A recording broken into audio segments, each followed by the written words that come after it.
Eu tenho compartilhado com a igreja, a minha igreja, a igreja que Deus me convidou, a igreja local. Tenho compartilhado de uma palavra. Eu gostaria de convidar, pode se sentar. Eu ia te pedir para a gente ler de pé, mas pode sentar, fica à vontade. 1 Coríntios, capítulo 3. É uma palavra que eu gostaria de compartilhar com você nesta noite. É uma palavra que a gente tem recebido de Deus e pouco a pouco a gente tem desenvolvido. E na nossa igreja, nesse primeiro trimestre, na Igreja de Deus Trino, nós estamos trabalhando com o tema da unidade, estamos trabalhando com o tema da cooperação e da colaboração. A gente vive num tempo onde não só na igreja, e a igreja já muito tem falado disso, muito tem lido sobre isso, sobre cooperar, sobre estar unido por um propósito. Mas nós vivemos num tempo onde a sociedade como um todo tem entendido que melhores resultados se tem quando há colaboração. Isso é tão forte hoje, porque a gente percebe que em grandes empresas hoje se trabalha muito com o termo, com a palavra e com a forma de colaboração. O mundo corporativo, ele trabalha muito para que as pessoas possam se entender, as pessoas possam trocar suas experiências e ideias, as pessoas possam derramar sobre a vida da outra, destilar sobre a vida da outra conhecimento, ideias, iluminar a vida dos outros com essas ideias, compartilharem das ideias para que então, de alguma forma, possam contribuir com o todo de uma empresa, o todo de um grupo, o todo de um bairro, de uma cidade. Eu tenho algumas ressalvas sobre a liderança política da Prefeitura de São Paulo, porém, a gente há de convir que esse atual prefeito, ele entende um pouco melhor disso, né? Ele entende um pouco melhor do que é isso, do que é colaborar, do que é pensar em um fazer um pouco e o outro fazer um pouco, e todos, na verdade, fazerem muito juntos e por um só objetivo. No caso dele, por uma cidade linda, né? Vamos ver, né? É o que a gente está torcendo e estamos orando. Lógico, todo mundo quer uma cidade linda. No nosso caso aqui, nós vamos falar sobre características imutáveis do fiel cooperador ou do fiel colaborador. Existem 3 características na vida de um colaborador, na vida de um cooperador, que elas são imutáveis, ou seja, elas não podem mudar, elas não podem se alterar, elas não podem se alternar. Eu não posso ter uma característica e não ter a outra. São 3 características imutáveis. Seria praticamente como uma engrenagem com muitos dentes, e ela só funciona se realmente ela tem todos os dentes. Isso é importante a gente saber disso. E isso está registrado na palavra de Deus. Isso nos arremete ao ano que Deus ele tem para nós. O ano de 2017, eu estava compartilhando com o apóstolo Fábio. Eu liguei para ele logo no começo do ano, nós fomos tomar um café. E aí eu disse para ele, na nossa igreja, Igreja de Deus Trino, nós temos um tema da igreja. Existe um tema nacional que é sobre família. A família é uma estratégia de Deus para curar, para restaurar, para continuar reformando a nação e os territórios. Esse é o tema nacional, mas eu disse, compartilhei com o apóstolo, mas o tema da Igreja de Deus Trino, o tema local, é crescimento. Esse será um ano de muito crescimento. E nós estávamos compartilhando sobre isso e ele falou, é de Deus, porque Deus também me deu essa mesma palavra, um ano de muito crescimento. Aí eu falei, maravilhoso, se o meu líder direto está dizendo que é de Deus e que está batendo, então nós ficamos muito felizes de compartilhar isso. E foi tão maravilhoso, porque nós sentamos, nós batemos um papo, falamos sobre isso, e aí eu disse: apóstolo, só que tem um porém. Para que a gente realmente tenha um ano de muito crescimento, todo mundo vai precisar entender a sua função no reino, a sua função na vida da igreja local, a sua função na igreja regional, ou no sentido da visão, no sentido regional, e a função de cada um no sentido da igreja nacional e na igreja de forma global. Não se alcança algo macro se no micro existem dificuldades. Não teremos crescimento nos ministérios se na vida de cada líder de ministério não tem a ideia de unidade, de cooperação. Não se conquista nada dentro de uma geração se cada célula não entender o objetivo daquela geração e da sua igreja como um todo. E não se conquista nada no sentido de igreja de Jesus no Brasil se cada igreja, cada bairro, cada território não entender o seu papel dentro do seu território, entendendo que isso se expande e toma proporção global. Então a gente precisa entender que aquilo que é local precisa se encontrar, se chocar, se relacionar com o global. O local, o micro, precisa estar em contato com o macro e a gente ter essa dimensão maior do que Deus tem para nós. E quando a gente então comentava sobre isso, falamos sobre a questão do crescimento, sobre que cada um tem uma função, e aí falamos desse texto. E quando eu compartilhei o texto, ele falou: esse texto também Deus tem falado no meu coração. Vamos ao texto. 1 Coríntios, capítulo 3, e alguns versos aí que a gente possa ler. Bom, nós fizemos uma introdução aqui, rápida, e agora, feita essa introdução após a leitura, então nós vamos às características. 1 Coríntios capítulo 3, versículo 6 até o 9.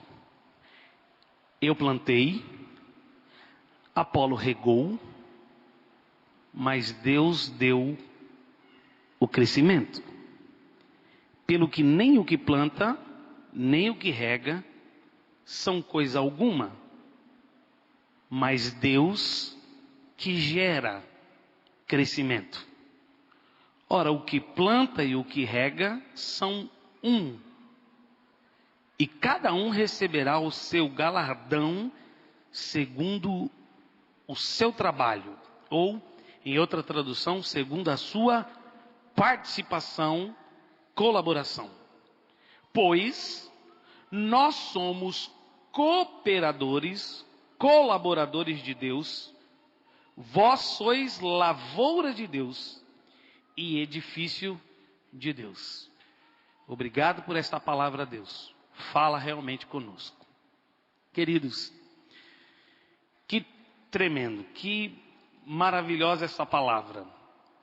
Uma palavra, lógico, contextualizada aqui para os nossos dias, entendendo que havia uma realidade na igreja da cidade de Corinto. Haviam lutas, haviam batalhas, haviam desafios com respeito à unidade, cooperação, entendimento sobre quem pode mais, quem é que vai obedecer, se quem pode é maior do que quem obedece, enfim, havia uma certa nuvem, uma certa dúvida.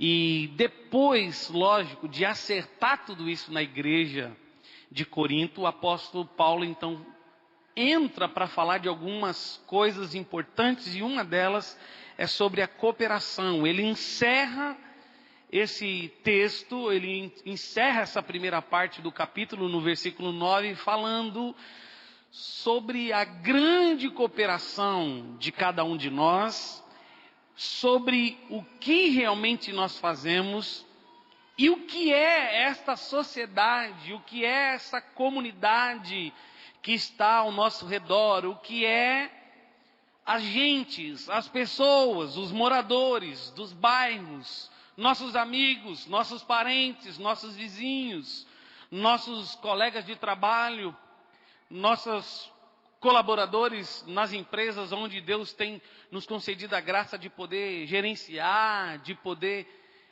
gerar ali algum recurso para a vida de famílias.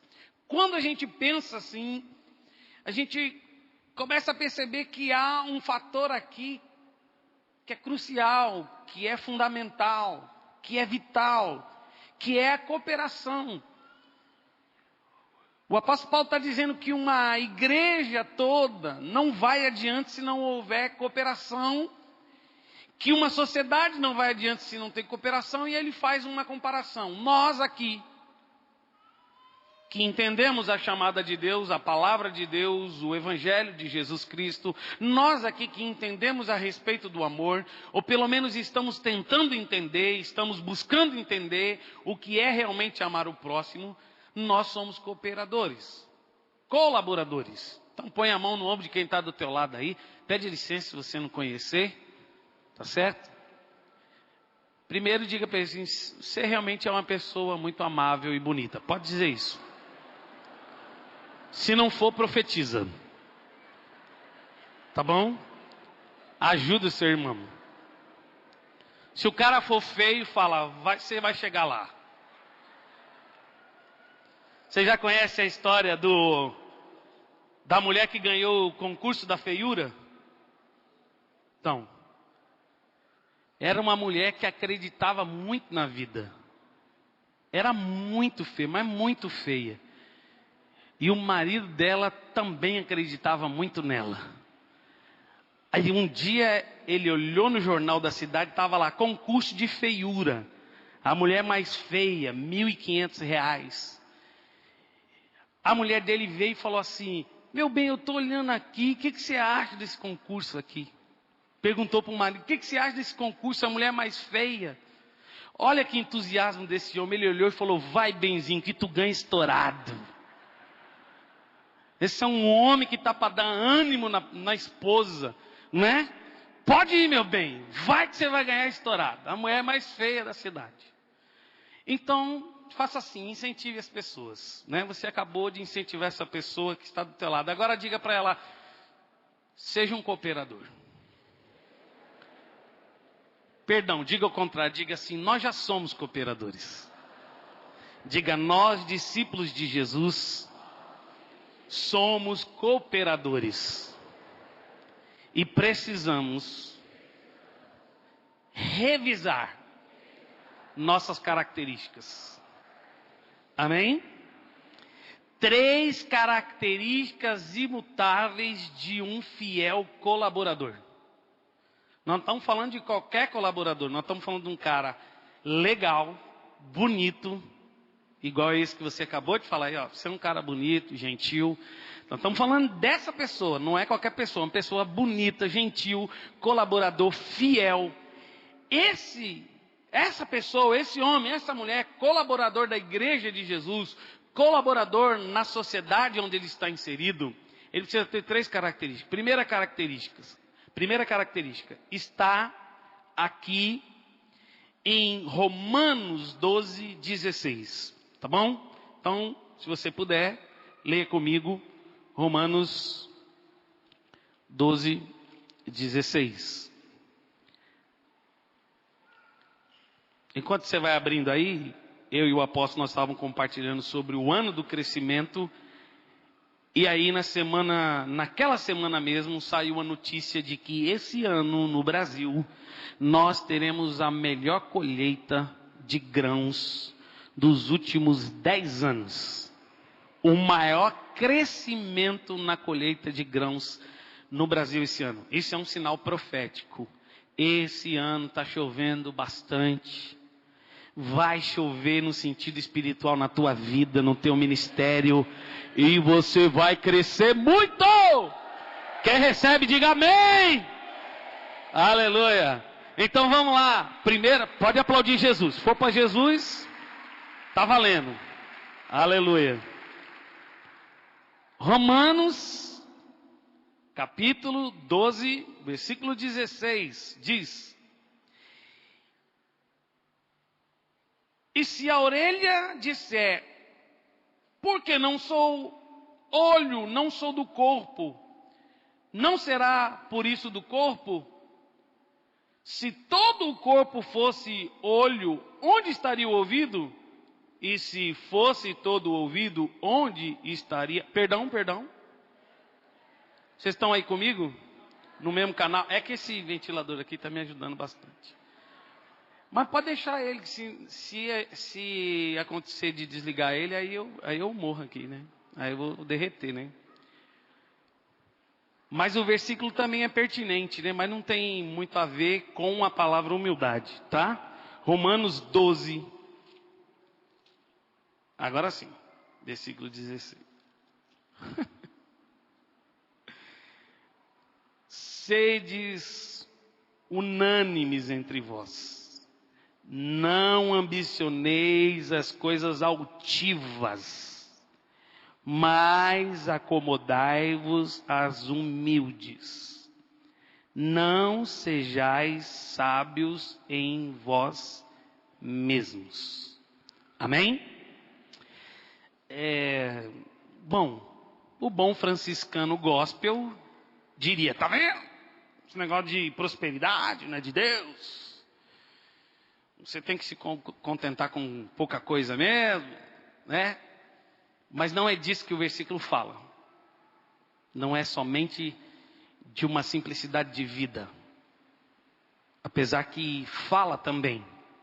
Mas a tônica maior é sobre a altivez do coração. E a dificuldade que às vezes as pessoas que não são humildes têm de não aprender aquilo que ela precisa aprender. O versículo se encerra dizendo: não sejais sábios em vós mesmos. É a arrogância em pessoa. Então a primeira característica de um colaborador é a humildade. Você quer chamar uma pessoa e ter certeza que é uma pessoa que vai poder contribuir de alguma forma lá para a sua célula, para te ajudar, para poder trabalhar com você? Nós vamos falar disso ainda, é porque elas são imutáveis e elas também não podem ser alternadas, precisam ter as três, mas uma das é a humildade. Você vai avaliar, você vai trabalhar com uma pessoa. Primeira coisa que a gente precisa observar de uma pessoa que ela se propõe no primeiro momento a colaborar, cooperar. Não, eu quero cooperar, eu quero colaborar, eu quero ajudar, eu quero fazer isso. Se é humilde. Porque uma pessoa que vai cooperar, em algum momento ela vai ter que ser direcionada. Ó, querido, você está aqui cooperando, você está aqui colaborando, você está aqui fazendo, mas não pode ser assim, essa caixa não pode ficar aqui, essa caixa tem que dar uma virada para lá. Se a pessoa não for humilde, o que ela vai dizer? Não, mas eu desde não sei de quando, eu já tinha visto, eu já analisei, a caixa tem que ficar aqui. E aí você diz, não, mas eu já sei, né? Já falei com o Xuxo já falou, a caixa tem que ficar para lá, não põe a caixa para cá. Se a pessoa for sábia em si mesma, ela é capaz de dizer, eu sou PhD em som. E agora, se foi colocada a função para mim, então tem que me respeitar. É uma pessoa que não é maleável, não é humilde, não é flexível, não consegue ser ensinada, não consegue ouvir. Isso é muito difícil. Mas aqui, nessa igreja linda, não tem ninguém assim. É ou não é? O que você acha, pastor Roberto? Não é verdade? Não tem. O apóstolo Fábio falou assim, você prega lá, mas vai com calma, você não está na sua igreja. Brincadeira. Ele falou, fica à vontade. Então eu estou à vontade, certo? Então assim, a primeira característica de um ótimo e de um bom cooperador, de um fiel cooperador e colaborador, é a humildade. É ser ensinável. É ter um coração inclinado para a necessidade do todo. O humilde, ele sabe de que se em algum momento ele está sendo persuadido para fazer diferente, para que as coisas sejam diferentes do que ele está pensando, se é pelo todo, se é pela igreja, se é pela empresa, porque isso aqui que nós estamos falando vai servir. Você que trabalha em vendas, você que trabalha motivando o pessoal, essa palavra é fantástica, você vai poder ministrar isso lá também. Dá uma disfarçada no versículo, se o patrão não gostar que você fala da Bíblia, mas pode usar. O cara que vai cooperar numa empresa, vai cooperar dentro de um departamento, primeira coisa, ele precisa ser humilde. Essa é uma característica de quem é cooperador fiel. E se a gente conseguir entender isso, a gente cresce muito. Se o seu coração, se hoje você estiver se avaliando, você está percebendo que você precisa ser mais humilde para ouvir mais a voz de Deus através do seu líder, você pode ter certeza que você já vai sair daqui já diferente do jeito que você entrou. Deus, ele é poderoso para mudar o nosso coração nesta noite e nos fazer pessoas mais humildes quando a gente sair daquela porta para lá. Amém? Mais humildes, ser ensinável. Existem aquelas pessoas que têm uma característica, ela não consegue ser ensinada, tem dificuldade. Mas como a gente precisa falar do todo, então a gente vai para a segunda característica que tem a ver com essa primeira característica. A primeira, então, grava aí, humildade, tá bom? Então, primeira característica de um colaborador fiel, unidade. Olha para quem está perto de você, fala, humildade, sempre. Eu conheci um pastor da nossa equipe regional, era da equipe do apóstolo Fábio, o pastor João Sobrinho. O pastor João Sobrinho dizia assim, eu sou tão humilde que eu tenho orgulho da minha humildade. Ele falava isso brincando, é lógico. Mas ele era fantástico. Era um cara humilde. Porque ele construiu 40 igrejas. E depois de formar 40 igrejas, colocar nela pastores e pastoras, aí ele decidiu ser discípulo do apóstolo Fábio e sentava e dizia assim, me ensina, meu apóstolo, porque eu não sei nada. O cara, depois de implantar 40 igrejas no Brasil, aí sentar diante do apóstolo Fábio e falar assim, agora o senhor precisa me ensinar, porque eu faço tudo errado, eu faço um encontro, eu ponho o povo para jogar bola, em vez de ministrar Peniel. Era uma coisa de louco, era um encontro, você imagina, era um acampamento maravilhoso, assim, quase um negócio de carnaval, assim. Era fantástico o encontro. E aí ele sentava e dizia assim, agora eu já entendi porque a consolidação do apóstolo Fábio dá certo. Eu fazia consolidação com os meus discípulos, eu só falava dos erros, batia nos bichinhos, 3 horas sem parar no discipulado. Aí chamava eles para vir semana que vem, eles não queriam vir mais, não sabia por quê. Aí falou, agora o apóstolo Fábio faz reunião de discipulado, dá almoço, dá café, continua na reunião, daqui a pouco está quase dando janta. Porque, não sei se vocês sabem, o discipulado do apóstolo começa às 11 e termina às 18. É fantástico, é maravilhoso. Tem de tudo nessa reunião. E aí o João Sobrinho falava, agora já entendi por que o povo gosta desse discipulado do Senhor. Porque aqui tem comida. E ele era bem gordão assim, né? Então ele falava, é aqui mesmo que eu vou me consolidar. Quando não tinha churrasco, era só esfirra, ele falava assim, essa comida de Ismael está fazendo mal. Vamos voltar para a comida de Isaac, por favor. Traz uma picanha aqui que nós estamos precisando ser consolidados. Ele era uma graça. Eu digo que ele era porque agora ele está comendo picanha no céu. Jesus levou ele faz alguns anos. Mas ele era uma bênção. Era fantástico. Essa característica, humildade, a gente não pode deixar de ter.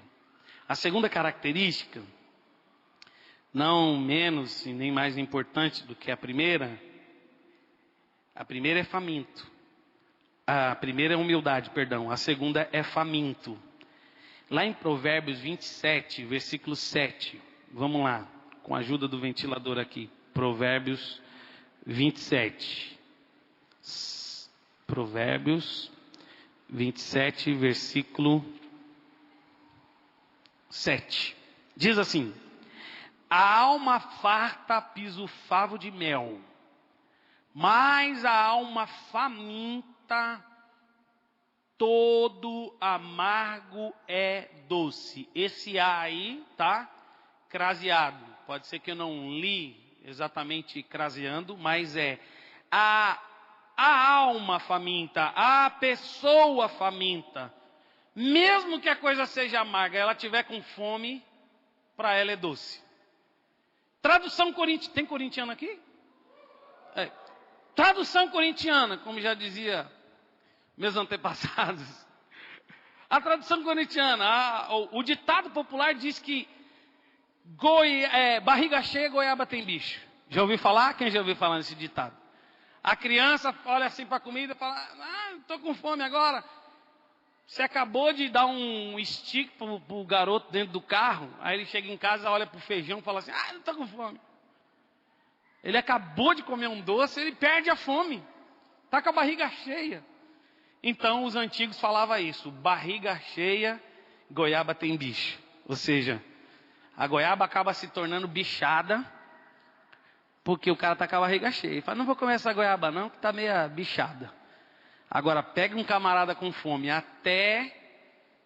Eu vou falar aqui, o doutor Maurício está olhando para mim, mas é verdade. O cara quando está com fome, até com bicho ele come, viu, doutor? Você sabe disso. Dá problema no estômago depois, mas o cara come. Principalmente os gordinhos. Se ele tiver com fome, ele vai comer a goiaba bichada, né? E aí o senhor que é da área, o senhor sabe, né? Depois dá problema. Mas o importante aqui para nós, para a gente entender aqui, é que quando a pessoa tem fome de fazer algo, e ela foi chamada para fazer algo e ela tem fome daquilo, essa palavra fome a gente poderia colocar outro nome, a gente poderia colocar paixão. Quando a pessoa tem paixão por aquilo que ela faz, ela é colaboradora até debaixo da água. Quando a pessoa não tem fome, ela não tem paixão. Você pede para ela fazer as coisas, ela fala assim: mas muito difícil. No começo, quando a gente começa a trabalhar nos encontros, a pessoa chama você e fala assim: você quer trabalhar no encontro? A pessoa fala: quero, você me leva? Levo, eu vou falar com a apóstolo, você vai para o encontro, vai ajudar a gente lá. Aí a pessoa fala: vou fazer o que no encontro? Para lavar banheiro, dar uma arrumadinha ali no lixo, dar uma passadinha de pano de chão lá nos quartinhos, lá nas acomodações do pessoal que vai para o encontro. O cara fala: não, pode deixar. Deixa comigo que eu vou. Ele está feliz, ele está com fome. Passa um tempo, parece que o camarada perde a fome. Fica meio assim, né? Aí, assim, vamos lá no encontro? É para fazer o quê? É porque você sabe, eu ministro libertação, nível 2. Se for para eu ir lá, ficar preso naquele barraquinho, intercedendo naquele sol lá, não dá. Tá? Porque o meu ministério é libertação. Então a pessoa já começa a escolher, porque diminuiu o nível de paixão. A gente tem um balde de paixão na nossa vida. E às vezes a paixão no balde ela está muito baixa. Como que aumenta então a paixão no balde? É você saber das necessidades das pessoas e ver que tem gente que ainda não conhece Jesus e está bem pior do que você. Aonde você vê isso? Você vai fazer uma visita no hospital, você vai fazer uma visita numa UTI, onde só tem bebezinho. Você olha para aqueles bebezinhos doentes ali, o seu nível de paixão começa a aumentar, porque você começa a dizer: meu Deus, quanta gente sofrendo, quanta criança que nem sabe por que está sofrendo. Quanta dificuldade nessa nação, quanta dificuldade na vida dessas pessoas. E aí Deus começa a falar com você, falando assim: está vendo? Você preocupado o que você vai fazer no encontro, você está preocupado com isso. Você tinha que estar preocupado de ir lá ministrar, de ir lá ajudar, dirigir, fazer um vai e volta lá para levar coisa que esqueceram no encontro, só para ter o prazer de saber que uma mãe lá está sendo liberta. E Deus vai dar mais amor para ela cuidar desses filhos que muitas vezes ela abandona. E ela deixa. E ela não se importa. Sabe por que eu estou falando isso? Esses dias eu e minha esposa, nós fomos aqui no Beneficência Portuguesa e encontramos vários bebês na UTI. Nós fomos orar por um garoto de 10 anos. 10 para 11 anos. O nome dele é Ricardo. Deus está fazendo um milagre na vida dele. Porque ele acordou lá e falou: mãe, ele não é crente. Quer dizer, ainda. Ele acordou e falou: mãe, chama um pastor para orar por mim. Acabou de acordar assim, estava em coma. Levantou do coma assim, o pastor falou assim: chama um pastor para vir orar aqui por mim. Aí nós fomos lá orar. Só que do lado lá do Ricardo tinha um garotinho. E eu queria chegar perto do garotinho, aí a enfermeira falou: ó, o senhor não pode, porque o senhor veio visitar só aquele lá, esse aqui o senhor não pode chegar, porque ele está em isolamento. E eu olhava para aquele garoto e os olhos dele me chamavam. Sabe quando os olhos da criança te chamam? Aquele olhar assim, no meio da grade do berço, assim, me chamava. E aí eu fui olhar o nome dele, por curiosidade eu fui olhar o nome dele lá na tela, né? Falei assim, deixa eu dar uma olhadinha, ver o nome dele pelo menos. E lá estava o nome dele, Samuel da Silva Victor. O Samuel é vencedor. E nós começamos a olhar para o Samuel e percebemos que Samuel estava chorando. E não dava para ouvir o choro de Samuel. Aí ele falou: por que não dá para ouvir? Samuel tinha feito uma traqueostomia.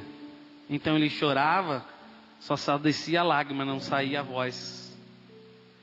E a gente começou a olhar, pouco a pouco Samuel parou de chorar. E aí eu comecei a fazer assim: e aí Samuel, tudo bem aí? Fazia assim para ele: tudo jóia aí? Aí o Samuel respondia com o olho, ele dava uma piscadinha assim para nós assim, ó. Coisa mais linda, dá uma piscadinha. Pouco a pouco ele começou a sorrir. Aí um rapaz veio e falou assim: você sabia que o Samuel mora aqui desde o dia que ele nasceu? Tem 1 ano e 3 meses. Samuel mora aqui desde o dia que nasceu, porque ele não pode ir para casa. Ele tem um problema no rim, faz hemodiálise toda semana. E ele não pode ir para casa. E como a mãe dele é uma pessoa muito simples e com muita dificuldade financeira, tem muitos filhos, a mãe dele deixou ele aí e nem vem ver ele, porque não tem condições de vir. O Samuel, a mãe de Samuel são as enfermeiras. Quem cuida de Samuel são as pessoas que passam no corredor. E aí na hora que eu estava ali, Deus começou a tocar no meu coração, Deus começou a falar comigo. O quanto existem pessoas sem pai, sem mãe, pessoas sem ajuda, sem carinho, sem amor. O Samuel é um no meio de milhares de milhares de milhares de pessoas que precisam de um abraço, que precisam de um olhar, que precisam de uma palavra. E tudo o que Deus precisa nesta igreja, a igreja de Jesus na terra, é que tenham colaboradores famintos por fazer o ID de Jesus, por alcançar os perdidos, por alcançar as pessoas, por ir de encontro à necessidade das pessoas. Não irmos sem propósito, mas irmos por causa da necessidade das pessoas. E Deus tocou no meu coração. Falou: você precisa fazer algo pelo Samuel. Eu falei: meu Deus, eu não posso fazer. Samuel está lá, ele não pode nem sair de lá. E Deus falou: mas você pode. Você pode saber quem é a mãe de Samuel. A mãe de Samuel chama Heloísa, porque está escrito lá na placa. E Deus falou para mim: volta lá para saber quem é Heloísa. E tenta ajudar a Heloísa, pelo menos não esquecer desse filho. Tenta ajudar a Heloísa a dar o amor que o Samuel precisa. Aonde foi que acabou esse amor? Aonde que se interrompeu isso? Eu digo para você que depois que eu saí de lá, o balde da minha paixão aumentou, o nível aumentou. E nesta noite você foi trazido pelo vento do Espírito aqui neste lugar. para Deus aumentar o nível de paixão no seu balde.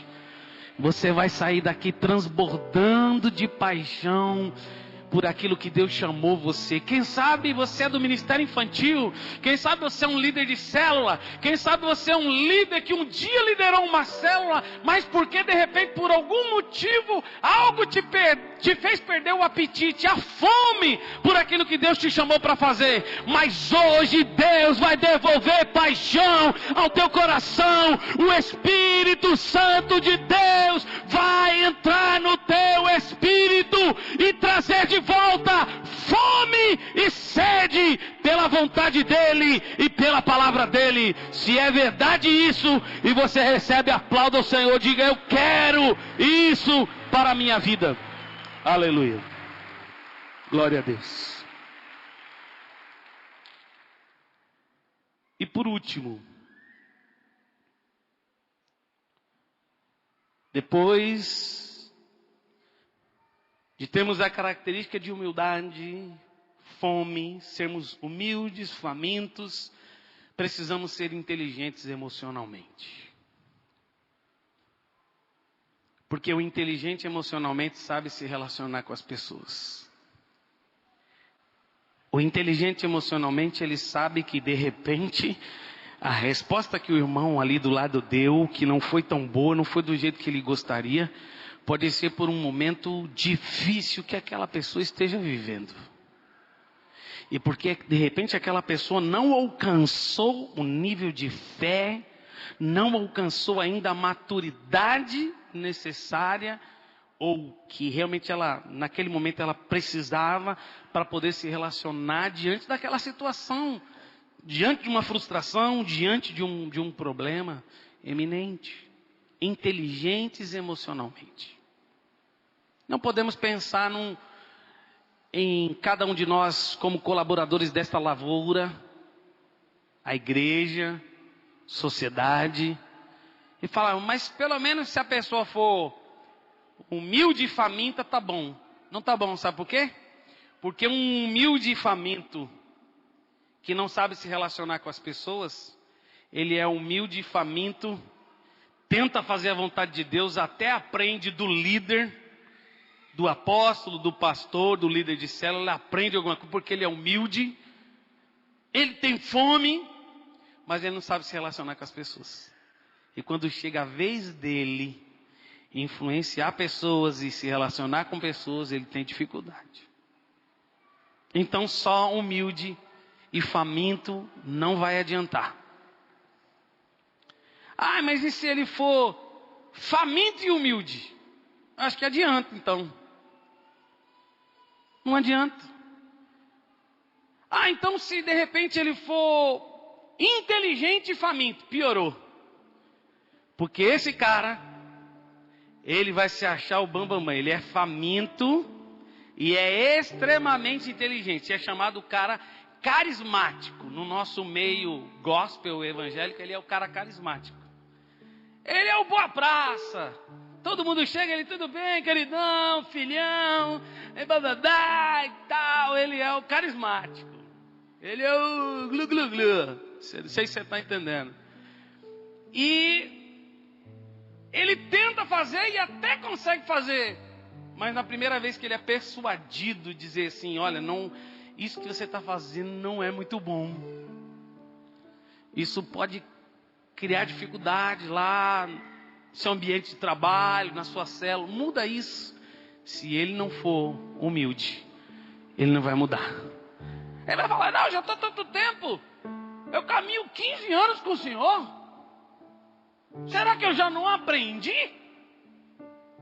Faz 20 anos que eu estou aqui nessa igreja, meu Deus, e o Senhor ainda desconfia de mim? O humilde tem essa dificuldade. Sempre quando ele é persuadido para tentar mudar alguma coisa, para melhorar, ele acha que é, na verdade, uma falta de consideração e de amor por tudo aquilo que ele já fez. Não é nada disso. Apóstolo, e se o camarada for humilde e inteligente? Parece ser um cara bom. Humilde e inteligente.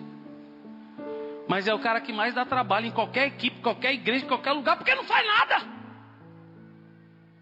É um cara muito inteligente, tem muitas ideias. Nós vamos fazer, e nós vamos pendurar, e depois nós vamos voar, e não sei o que e tal. E aí chega na hora de fazer, cadê ele? Ele não está. Só deu ideia. Só disse que sabia, só disse que aprendeu, mas chega na hora de fazer. Esse camarada, ele é o cara na casa que na hora de arrumar o quarto e lavar a louça, ele foge. Meus filhos sabem do que eu estou falando. É incrível. É o cara que não tem, sabe, aquela vontade mesmo de pôr a mão na massa. Então é muito complicado. Não dá para dizer para você que só uma característica, ser só humilde vai adiantar, ser só faminto vai adiantar, ser só inteligente e emocional vai adiantar. E não dá para dizer também que só duas qualidades dessas, só duas características dessa vai adiantar. Você precisa ser 3. Você precisa ter essas 3 coisas na sua vida. Você precisa ser humilde. Você precisa ter fome. E você precisa ser inteligente. Mas como? Põe a mão aí de novo no ombro da mesma pessoa que você pôs no começo. Diga, ei. Diga, não dorme não. Escute só. Presta atenção nisso. Você tocou aí no ombro dessa pessoa, né? Fala para ela assim: hoje Deus quer fazer um upgrade nessas suas características. Te deixar mais humilde, te deixar mais faminto e mais inteligente. Diga, busque isso. Diga, isso está dentro de você. Tá bom. Chega de repetir. Senão fica uma coisa muito cansativa. É chato pra caramba. Às vezes a pessoa não conhece. Fala, o cara não me conhece, fica falando isso pra mim. Ou se você tá falando pra um pastor, aí o pastor já tá com vontade de sair correndo. Fala assim, eu já tenho tudo isso. Por que esse cara tá falando isso aí pra mim? Né? Então assim, não fica repetindo muito não. Por que eu digo que está em você? Porque você é imagem e semelhança do Deus Todo-Poderoso. Ele nos fez imagem e semelhança dele. Tudo que Deus é, nós podemos ser. Ele é humilde, ele é faminto, ele é um Deus inteligente. E ele deseja que nós sejamos exatamente como ele. E o que é então que nos deixa diferente? E quando é que perdemos isso? Quando pecamos, quando nos distanciamos de Deus, quando estamos fora do plano original de Deus para a nossa vida.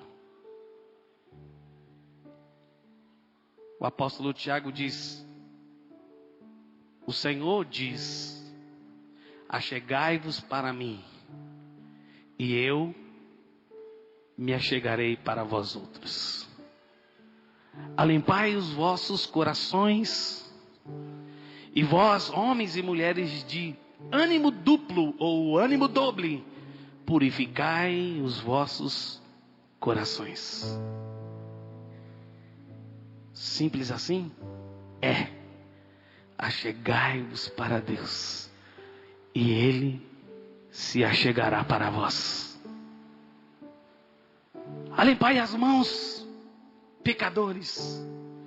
E vocês de ânimo dobre, ou seja, uma hora está faminto, daqui a pouco não tem fome nenhuma. Uma hora está humilde, daqui a pouco não tem humildade nenhuma. Uma hora está com tantas ideias e daqui a pouco não está com vontade, com ideia nenhuma.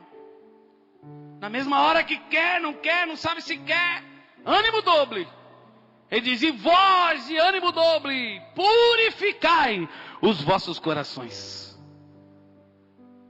Porque Jesus se tornou essa ideia, Jesus se tornou esse exemplo, Jesus se tornou esse modelo, com essas 3 características. Jesus, o tempo inteiro humilde, cooperando com o Pai. Todas as vezes que ele fazia algo na terra, ele dizia, porque o meu Pai que me chamou, me designou, me enviou. Foi o meu Pai que me pediu isso. Então é por isso que eu vou fazer. Você não tem qualquer envio, você não tem qualquer chamada na tua vida.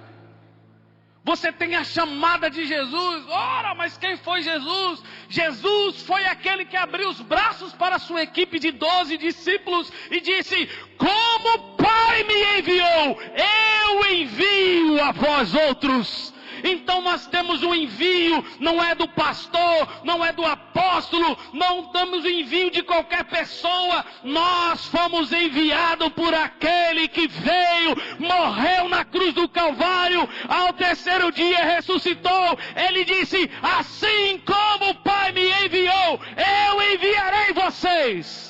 Você tem o envio do Deus Todo-Poderoso para ir e para dar fruto, ser humilde, ser um homem faminto pela palavra e pela vontade de Deus, e ser um homem inteligente para se relacionar com as pessoas. Este foi o modelo de Jesus. Como? Obedeceu o Pai, humilde, faminto. Porque quando alguém perguntou: ei Jesus, para um pouco, come. O senhor viajou tanto, está aí sentado nesse poço, falando com essa mulher samaritana desde da hora do almoço até agora. Para um pouco, vem comer. Nós fomos lá, compramos um pão, compramos umas batatas com atum, vem comer, Jesus. Jesus olhou e falou: a minha fome é de outra coisa. A minha fome é fazer a vontade do meu Pai. Eu quero cumprir isso. A minha fome é que realmente as pessoas conheçam o Pai. Ele disse: pode ir comer vocês. Eu vou continuar aqui porque eu tenho fome disso. De fazer aquilo que o Pai me chamou. Nesta noite, Jesus está aqui e vai te batizar com essa paixão, com este amor, com essa vontade de ir aos perdidos. Onde Jesus foi tão inteligente assim? Jesus foi o homem mais inteligente de todos os tempos.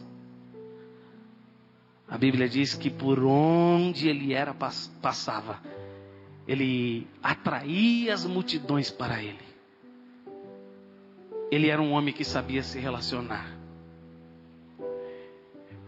Maria, a mãe de Jesus, segundo Augusto Cury, foi a maior educadora que o mundo já pôde ver, porque Maria influenciou no ensino de Jesus. E com certeza participou, usada pelo mesmo Espírito que gerou Jesus no seu ventre.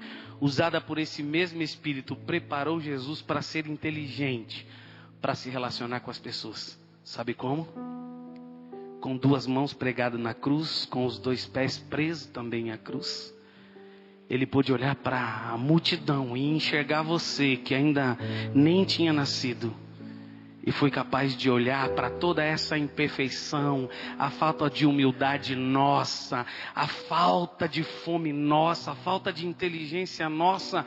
E lá na cruz, de braços abertos, ele disse: Pai, perdoa eles, porque eles não sabem o que fazem.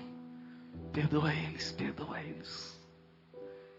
Se nesta noite você quer isso, Ele está aqui, Jesus está aqui para isso. Para entrar agora mesmo na sua vida, na sua alma, no seu interior, causando mudanças exatamente nessas áreas, te fazendo uma pessoa mais humilde, nos fazendo pessoas famintas pela vontade dEle, e nos fazendo pessoas inteligentes, relacionarmos com outras pessoas, amarmos quem não nos amam, ajudar quem muitas vezes não se importam conosco, porque esta é a nossa chamada, nos relacionar de forma inteligente com as pessoas, sábia com as pessoas. Vamos orar por isso, vamos orar, vamos pedir isso, Senhor. Eu pedi aqui para os levitas cantarem esta canção e queria compartilhar com vocês esse último versículo. Já deu o nosso horário aqui. Eu na minha igreja eu tenho reduzido muito o meu tempo de pregação, porque Deus me ensinou um negócio sobre isso. E eu estou me exercitando, porque eu gosto muito de falar. Mas tudo que eu não pude falar para você agora, o Espírito Santo vai te falar. Ele vai te incomodar essa semana toda. Você vai ser batizado com uma unção tremenda e poderosa. Olha só o que diz aqui na palavra. Deixa eu compartilhar com você. Se eu baixar aqui, peraí que eu vou achar. Ajuda eu a achar, Jesus. Aqui. Eu sou ruim de endereço, tá? Não sou igual os caras aí que é uma Bíblia ambulante. Então eu preciso da ajuda dos universitários. João 3,30. Alguém sabe o que diz lá? Que ele cresça e que eu diminua. Cada vez que você pensar, meu Deus, como eu posso adquirir essas características? Diga, Deus, esse ano é o ano do crescimento? Então antes de tudo, cresça na minha vida. Seja o maior na minha vida. Senhor, toda a sabedoria e inteligência do Senhor venha sobre mim e que o Senhor cresça sobre a minha vida. Senhor, todo este amor e fome pelas almas venha sobre a minha vida e me consuma de forma poderosa. Senhor, toda a minha dificuldade para ser humilde, que a humildade do Senhor possa de forma tremenda consumir toda a minha alma. E que o Senhor cresça cada dia e que eu possa diminuir. Você está aí, eu não vou pedir para você sair do seu lugar, mas você que sabe que você precisa melhorar em alguma área, é você que está dizendo. Você está dizendo para você mesmo. Busca isso agora, porque o Espírito Santo está movendo dentro de você e algo sobrenatural está acontecendo aí. Põe a mão no coração agora, põe a mão aqui no peito. E começa a pedir isso, Senhor, aumenta o meu nível de humildade, de paixão, de fome. Aumenta, Senhor, a inteligência emocional na minha vida. Trabalha na minha vida. Oh Deus, quantas vezes somos homens, mulheres, ó Deus, tantas vezes sábios em nós mesmos. Oh Deus, quantas vezes temos orgulhos, ó Deus, terríveis e que impedem de conhecermos ao Senhor. Mas hoje estamos nos desfazendo disso e dizendo, queremos prosseguir em Te conhecer, crescer na graça, no conhecimento da Tua palavra. Senhor, nos ajude, nos ajude.